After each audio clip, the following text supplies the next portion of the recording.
తిరుపతి తొక్కిసలాట ఘటనలో పోలీసులు టీటీడీ అధికారుల తీరుపై డిప్యూటీ సీఎం పవన్ ఆగ్రహం వ్యక్తం చేశారు.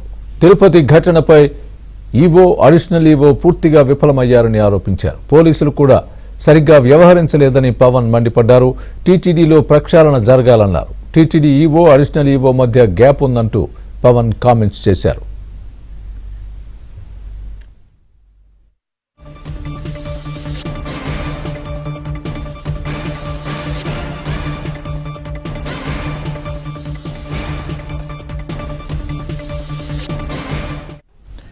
ఇదే అంశానికి సంబంధించి పూర్తి అప్డేట్ మా ప్రతినిధి మనోహర్ నడి తెలుసుకుందాం. మనోహర్, చెప్పండి, పవన్ కళ్యాణ్ ఏమన్నారు? ముఖ్యంగా ఈవో, అడిషనల్ ఈవోకు మధ్య గ్యాప్ ఉందని ఆయన కామెంట్ చేసినట్టుగా మనం చూస్తున్నాం. ఆయన క్లియర్గా ఏం చెప్పారు? దీనికి సంబంధించి క్షమాపణలు కూడా ప్రజలకు చెప్పినట్టుగా మనం చూస్తున్నాం బ్రేకింగ్ న్యూస్లో. మీ దగ్గర ఉన్న పూర్తి అప్డేట్ ఇవ్వండి.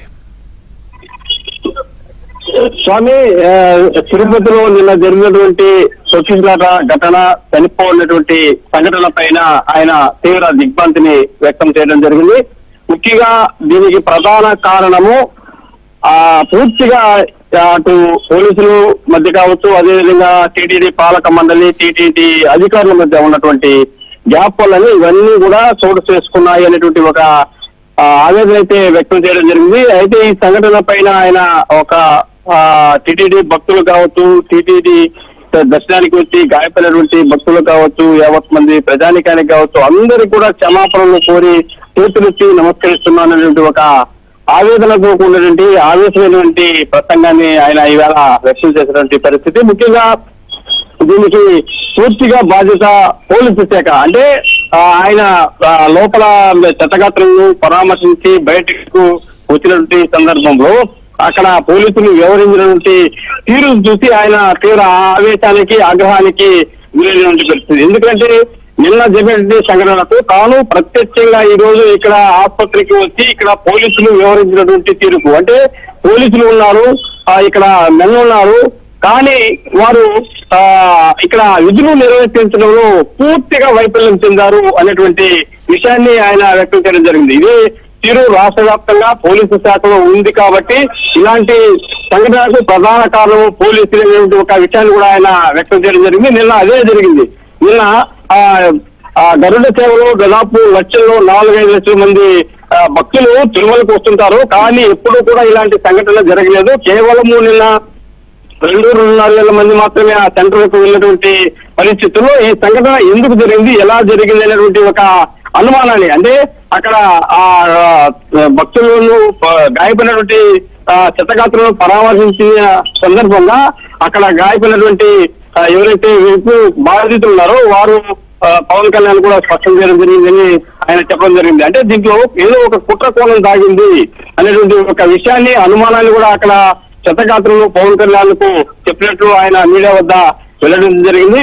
కాబట్టి ఇవన్నీ కూడా పూర్తి కారణము పోలీసులు. కొంతమంది పోలీసులు అక్కడ సహాయం చేశారు, అక్కడ గాయపడిన వారిని రక్షించారు, చాలా కొంతమంది యాక్టివ్ గా పనిచేశారు. కానీ కొంతమంది పోలీసులు వివరించిన తీరు ఒక చాలా కొంత బాధ వేసింది. అదే విషయాన్ని బాధితులు పవన్ కళ్యాణ్ కు చెప్పినట్లు ఆయన చెప్పడం జరిగింది. కాబట్టి దీనిపైన పూర్తి స్థాయిలో అనుమానాలు ఉన్నాయి. ఆ కోణంలో కూడా విచారణ జరుపుతాము.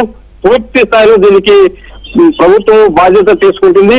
ముఖ్యంగా టీటీడీ పాలక మండలి ఈ మధ్య 4-5 రోజుల నుంచి కూడా తన దృష్టికి వచ్చింది.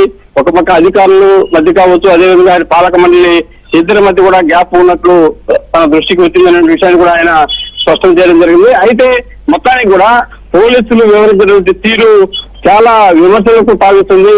వారు ఉన్నారా లేదా, ఎందుకు ఇంత మంది పోలీసులు విధుల్లో ఉన్న వారు ఎందుకు ఇంతగా నిర్లక్ష్యం వహిస్తూ బాధ్యత తీసుకోవడం లేదనేటువంటి ఒక ఆవేదన కూడా వ్యక్తం చేయడం జరిగింది.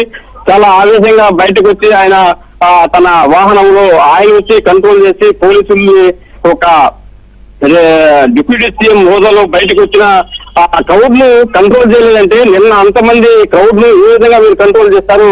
కాబట్టి ఇదే నిదర్శనము ఈ యొక్క వైఫల్యాలకు పోలీసులు తీరుకునేటువంటి ఒక ఆవేదన కూడా ఆయన వ్యక్తం చేసినటువంటి పరిస్థితి. మొత్తానికి ఈ సంఘటన పైన ప్రభుత్వం అయితే పూర్తి బాధ్యత తీసుకుంటుంది. గత ప్రభుత్వాల మాదిరిగా దీన్ని మేము దేనికి రాజకీయాల కోసం వాడుకోలేదు. కాకపోతే కొంతమంది మాత్రం దీన్ని రాజకీయ కోణంలో చూస్తున్నారు. మనుషులు చనిపోయారు, మానవత్వం లేదా, ఇంతమంది మీరు ఎందుకు ఈ విధంగా ప్రవర్తిస్తున్నారు అనే ఒక ఆవేశాన్ని, ఆగ్రహాన్ని కూడా పవన్ కళ్యాణ్ వ్యక్తం చేసినటువంటి పరిస్థితి. బాధితులను పూర్తి స్థాయిలో ఆదుకుంటాము, మృతి చెందినటువంటి కుటుంబాలకు వ్యక్తం చేసిన ముఖ్యమంత్రి ప్రకటించారు. ప్రస్తుతానికి ముఖ్యమంత్రి దీనిపైన పూర్తి స్థాయిలో సమీక్ష కూడా చేస్తున్నారు. అధికారులు, ఇక్కడ పోలీసులు చేసినటువంటి తప్పిదానికి రాష్ట్ర ముఖ్యమంత్రి చంద్రబాబు నాయుడు బాధ్యత వహించాల్సిన పరిస్థితి వస్తుంది. గవర్నమెంట్ లో దీనికి పూర్తి బాధ్యత వహించాల్సి ఉంటుంది. అంటే మీరు చేసిన తప్పులకు ప్రభుత్వము చెడ్డ పేరు తెచ్చుకోవాలా, మీరు ఎందుకు మారరు?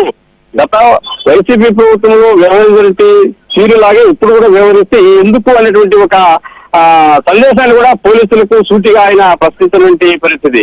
మరోవైపు పూర్తిగా ఈఓ శ్యామలరావు కావచ్చు, అదేవిధంగా డిప్యూటీ ఈఓ కావచ్చు, అదేవిధంగా ఇక్కడ ఉన్నటువంటి పాలక మండలి పైన కూడా ఆయన తీవ్ర ఆవేశాన్ని, ఆగ్రహాన్ని వ్యక్తం చేశారు. వీటన్నిటికీ పూర్తి బాధ్యత ఒకవైపు పోలీసులు అయితే, మరోవైపు టీటీడీ పాలక మండలి అధికారులు అనేటువంటి ఒక విషయాన్ని కూడా ఆయన స్పష్టం చేయడం జరిగింది. ఎవరైతే కుటుంబం చనిపోయారో ఆ కుటుంబాలని అటు టీటీడీ అధికారులు కావచ్చు, పోలీసులు కావచ్చు, వీరందరూ కూడా సమిష్టిగా వెళ్లి అక్కడికి వాళ్ళ కుటుంబాలను పరామర్శించి వారిని ఆదుకుంటామని భరోసా కల్పించి రావాలి, వాళ్ళకి క్షమాపణ చెప్పాలి. అప్పుడే కానీ దీనికి ఒక చర్యని మొత్తం తొలగదనేటువంటి ఒక అంశాన్ని కూడా ఆయన స్పష్టం చేయడం జరిగింది. అంటే ఈ పరిణామాలన్నీ కూడా చూస్తుంటే ఈ 8 నెలల కాలంలోనే పోలీసుల శాఖ పైన ఇవన్నీ కూడా లేనిపోయి విమర్శలు కూడా వస్తున్నాయి. అంటే పోలీసులు వ్యవహరిస్తున్నటువంటి తీరు ప్రభుత్వానికి చెడ్డ పేరు వస్తుంది అనేటువంటి అంశాన్ని కూడా ప్రస్తావించడం జరిగింది. మొత్తానికి పోలీస్ శాఖతో పాటు ఇక్కడ టీటీడీ పాలక మండలిలో ఉన్నటువంటి అధికారులు కూడా పూర్తి స్థాయిలో ప్రచారం చేయాల్సినటువంటి అవసరం ఉంది. ఎవరైతే దీనికి బాధ్యులయ్యారో అట్లాంటి అధికారులను పోలీసుల పైన ఖచ్చితంగా ప్రభుత్వం దీనిపైన చర్యలు తీసుకుంటుంది. నేనే కాదు, డిప్యూటీ సీఎం కాదు, ముఖ్యమంత్రి కూడా దీనిపైన చాలా సీరియస్ గా ఉన్నారు. కాబట్టి పూర్తి స్థాయిలో దీన్ని ప్రచారం చేసి ప్రభుత్వం తరఫున ప్రజలకు తాము క్షమాపణ చేతులెత్తి జోడించి నమస్కరించి క్షమాపణ చెప్తున్నట్టు పదే పదే ఆయన వివరించడం మనకు అందరినీ కూడా